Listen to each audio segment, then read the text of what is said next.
kilometers, hectometer, decameter, meter, decimeter, centimeters, and millimeters.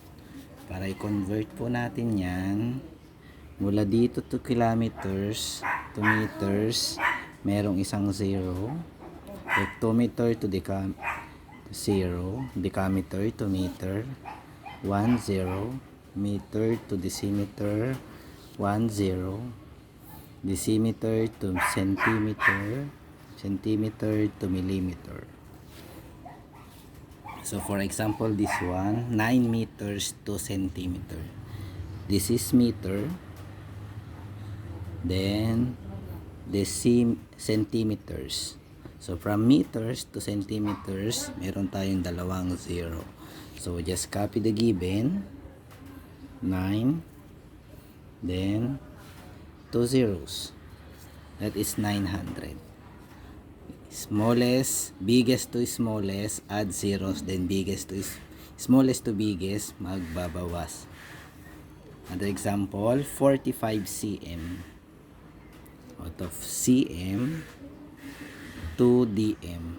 This one, cm to dm. Ibig sabihin, babalik. Babalik, ilan yung zero sa pagitan nila? Isa.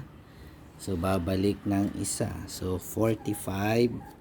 Mag-move lang tayo going to left. 1. So, magiging 4. 4.5. Next. Ito naman, HM, hectometer to millimeter. Ito yun. O, count natin yung 0, hectometer. So, ibig sabihin, biggest to smallest, magdadagdag lang tayo ng 0. 1, 2, 3, 4, 5. Copy natin yung given. 6. Then, 5 na 0. 1, 2, 3, 4, 5. So, 600,000. Next, meter. This one. Meter to kilometer. Ito naman ay babalik. Ibig sabihin, magbabawas lang tayo. So, from meter to kilometer, meron tayong tatlong 0. 1, 2, 3. So, tatanggalin lang natin yung tatlong 0. Magiging 5. Try nyo yung number 5. O, dito naman tayo sa kilometer squared, hectometer squared, decameter squared. Ito ay may squared na. So, kung dun sa kabila kanina, tig-isang 0, dito naman ay dalawa. So, kilometer squared to hectometer, meron tayong dalawa. Dalawa din dito. Lahat yan ay 2.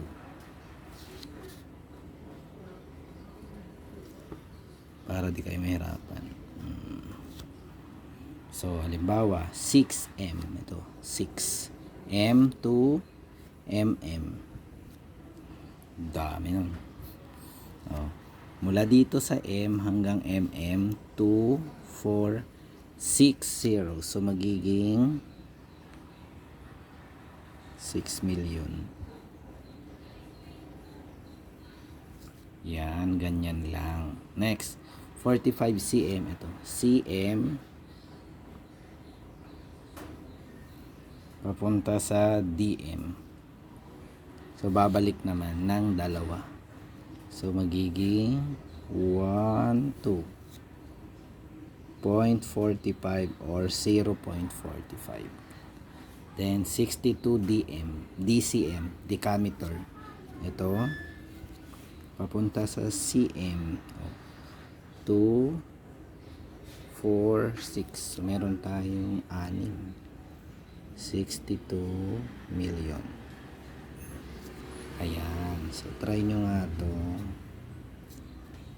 O, dito naman, pagkakaiba lang nito, ito naman ay cubic. Kung dalawa, so dito naman ay 3 zeros in between. 0, 0, 0, 0, 0, 0, 0, 0.